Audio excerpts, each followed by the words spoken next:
Jesus has authority over death. Death is subject to the influence of Jesus Christ. That's the main truth. This miracle is a sign. It signifies what he's going to do.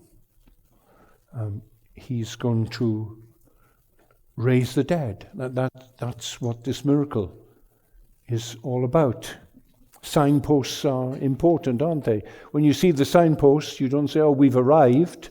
You go the direction and you go the mileage that says on the signpost. You say, okay, why don't we see this sort of thing now in San Antonio? Why don't we see 2 or 3 times a year a death certificate being torn up and the explanation given that they've been raised from the dead? Why don't we see it? Well, for the same reason that you don't see it very often when Jesus was on this earth. The Gospels tell us, Luke chapter 7, of a widow's son who died, her only son, in Nain, and how Jesus raised the boy from the dead. And then in John 11 you have the raising of Lazarus, Mary and Martha's brother, and Jesus raises him from the dead. And here in Mark 5. Just these 3. There may have been others, but we are not told that there were others. Only 3. In other words, he didn't bring many back from the dead. Why not? Well, because it wasn't the time. The time for that is Resurrection Day, at the second coming of Christ. What we have here are samples of that resurrection. Many people who died when Jesus had his life, 30 years, at his ministry, 3 years, they remained dead. He didn't empty the cemeteries. He didn't put funeral directors out of business. Grave diggers made a living all those years that Jesus was on earth. There's just these few. Why did Jesus raise them? Why did Jesus restore them? Well, to show us what is ultimate reality. All right? That's a lovely phrase. What is ultimate reality? Is it the corpse? Is it the coffin? Is it the grave? Is that what it's all about? Ultimate reality is that we die and rot. Or is ultimate reality Jesus Christ?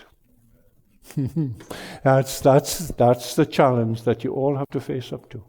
What is ultimate reality? That he has power over the grave. He can open the jaws of death and he can bring out from the grave those who have died. It was a sign, it was a foretaste. It was a preliminary sketch of what's yet to come. That's what it was. Let me pick up that word, foretaste. We lived in a little house when I was a boy in the 1940s. And my father, I would be up first, I suppose, like children are, and the father and mother. My father was up, and my mother. My father would rake out the ashes from the fire that kept that one room warm in the winter. He'd get the ashes out, he'd put the unburnt coal on one side, and then he'd put paper, and he'd put sticks, and he'd put coal. He'd put the coke on top of that, and then he'd light it with a match, and then he'd made a metal blower that he put over, and he put paper around it to seal it so the draft would be underneath. And then the paper lit the sticks, and the sticks would light the coal. I watch all this every day, and he'd go over then to the sink. My mother would be at the oven there, and she would be cooking eggs and bacon. Yeah, that's all we had. We never had cereal. Eggs and bacon we had. And my father would wash, and then he'd shave at the sink there. And then that room would warm up. And Mum and I, before I went to school, I'd be in that room with my mother. And in the afternoon, we'd listen to the radio together, and then she'd make cake. She'd put in the the butter and the flour and the sugar and the ingredients, and she'd mix them all up. She'd have 2 tins, and she'd put them in the 2 tins with some greaseproof paper, and she'd put them in the oven for 40 minutes or so, and then she'd give me the bowl and the spoon.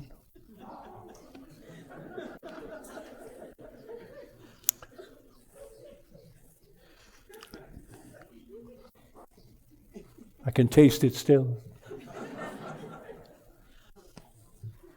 And then in 45 minutes, she'd open the oven and she'd bring out the cake and she'd unclip it and take away the paper, and then she'd put jam across the 2. She'd put the kettle on and she'd make 2 cups of tea, very milky for me, and a cup of tea for her. And then she'd cut the cake. She'd give me a piece of warm mum's cake. I'd had the foretaste, but now I had the cake. Jairus' daughter, the widow of Nain's son, Lazarus raising, they're the foretastes of what's going to happen when he comes and in the clouds of heaven at the end of the world, when the trumpet shall sound and the dead in Christ be raised. And as he was raised from the dead, that's how the miracles of Jesus function. They give hope to us when we say goodbye to our loved ones in the grave, and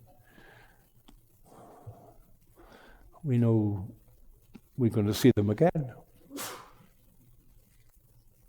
That's how it functioned. It functioned for James. He's always the first because he's the oldest, I presume, James and John. But he doesn't live long, does he? Within a year or so, Herod has arrested him, and one day he's in prison, and 3 soldiers come into the cell, and one has a short-bladed sword, and they get him by an arm each, and they do the swoop up, quite merciless and merciful, through the solar plexus into the heart. And as he realizes, he's got memories. Lazarus come forth. Talitha cumi. Jesus and the widow of Nain's son and him. 40 days he's there with them, talking. This isn't the end. Because I live, you shall live also. The great hope that the Christian has.